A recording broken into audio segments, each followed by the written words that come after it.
Madame, Monsieur, bonjour. Voici les titres au sommaire. La semaine dernière, un martelloscope a été réalisé à côté du Philipsbourg. Cette opération consiste à recenser et à étudier les arbres d'un périmètre donné. L'évêque de Metz, Jean-Christophe Laglaise, engage une série de visites pastorales dans les différents archiprêtries de la Moselle. La première visite est dans le pays de Bitche. Un arbre malade n'est pas forcément un arbre bon à abattre.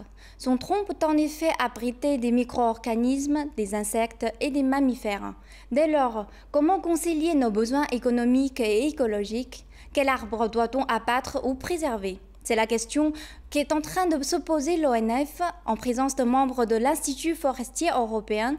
Un martelloscope a été réalisé à côté de Philipsbourg la semaine dernière.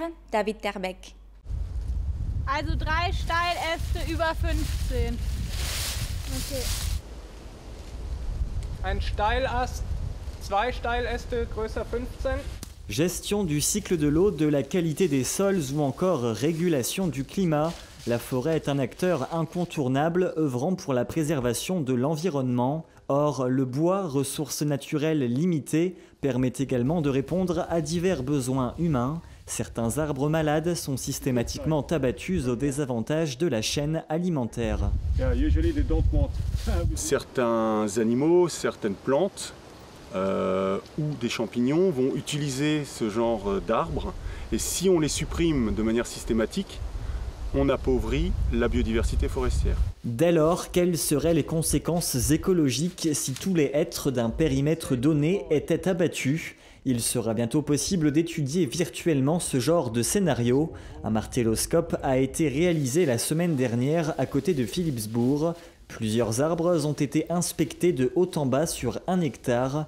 Leurs caractéristiques seront retranscrites dans un logiciel. Cet outil pédagogique sera destiné à la formation des forestiers européens et possiblement aux scolaires. Les participants à la formation auront des tablettes numériques. Sur cette tablette, ils auront le dessin de la placette, avec la localisation de chaque arbre, leur numéro, et ils devront choisir de manière virtuelle quels arbres ils coupent et quels arbres ils font le choix de conserver volontairement. Ce qui permet à la fin de voir, en fonction du choix qu'on a fait, à quoi ressemblerait la forêt une fois les arbres coupés. Donc quelle serait encore sa valeur économique, quelle serait encore sa valeur écologique? Face à la question du réchauffement climatique, certaines pressions seraient exercées au niveau national sous prétexte que les arbres d'aujourd'hui ne seraient pas adaptés au climat de demain.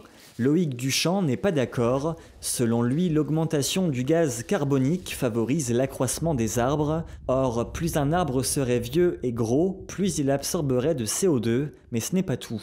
Une chose qu'on néglige souvent, c'est que les sols forestiers sont des lieux d'accumulation de carbone.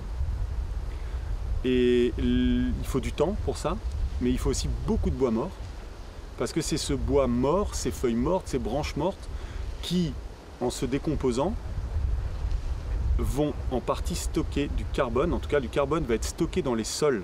Du carbone dans les sols plutôt que dans l'atmosphère, voici ce pourquoi chaque morceau de bois a un rôle à jouer selon Loïc Duchamp. Le conservateur encourage donc à ne surtout pas modifier les structures et compositions forestières de façon radicale. On risque plus de faire des bêtises qu'autre chose. Nous avons interviewé l'évêque de Metz, Jean-Christophe Laglaise, lundi dernier lors de sa visite à Bitche. Regardez. Monseigneur Jean-Christophe Laglaise s'est exprimé au sujet de la famille et de l'homosexualité. Les homosexuels ont-ils leur place dans l'Église? Tout à fait. Et je dirais, là on est réunis avec les prêtres de l'archiprêtrise, je pense que chacun de nous connaît des personnes homosexuelles. Voilà, hein, on peut être tout à fait homosexuel et catholique. Enfin, il y en a même un certain nombre. Hein. Je crois que là, et l'Église est très claire là aussi, hein, sur ils ont leur place dans l'Église. Hein. Ensuite, que les communautés les acceptent facilement, ça c'est une autre question. Hein. Mais de toute manière, on ne peut pas définir une personne uniquement sur son identité sexuelle. Là aussi, je crois qu'il faut arrêter de vouloir mettre les gens dans des cases par leur orientation sexuelle. C'est complètement stupide. La famille est toujours un sujet important pour l'Église. Face à la vie contemporaine, au divorce et aux familles recomposées, quelle est la position de l'Église ?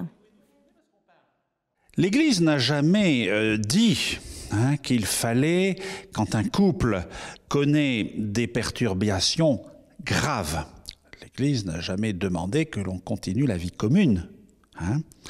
Ensuite, alors là on rentre dans un débat, je dirais, complexe. Ensuite, c'est pour une nouvelle union.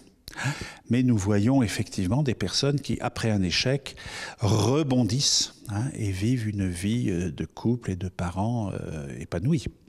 Alors là, nous sommes devant un phénomène de société, effectivement. Il peut y avoir au cours de la vie des échecs.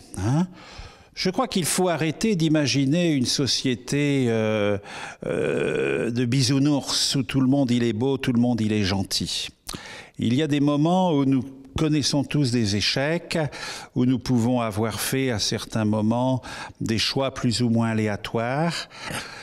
Et quand il y a rupture, quand l'un est laissé au détriment de l'autre, eh bien on peut retrouver une occasion où une personne a aimé et a construire une expérience nouvelle. Monsieur Laglaise estime que la famille est la cellule de base de toute société. L'Église et le gouvernement ont le devoir de favoriser les familles épanouies et de soutenir les familles en difficulté. En bref, sachez qu'à ce jour, le 16e bataillon de chasseurs n'a pas été mobilisé par le gouvernement pour renforcer le plan Vigipirate à Paris suite au attentat du 13 novembre. L'opération Sentinelle, qui existe depuis 1995, a toutefois été renforcée. Elle totalisait une présence militaire de 7000 unités. 1000 unités supplémentaires ont été ajoutées et ce chiffre devrait croître selon l'état-major contacté ce matin. Au 15 novembre dernier, 5000 soldats venus de 19 régiments étaient ainsi présents en Paris et son agglomération. Sur ces images, les hommes et les femmes du 3e régiment de parachutistes d'infanterie de marine de Carcassonne sont arrivés samedi soir à Paris au nombre de 300. C'est la fin de cette édition. Merci de nous avoir suivis. Tout de suite, la météo de Carole Parr. Bonne fin de journée et à demain.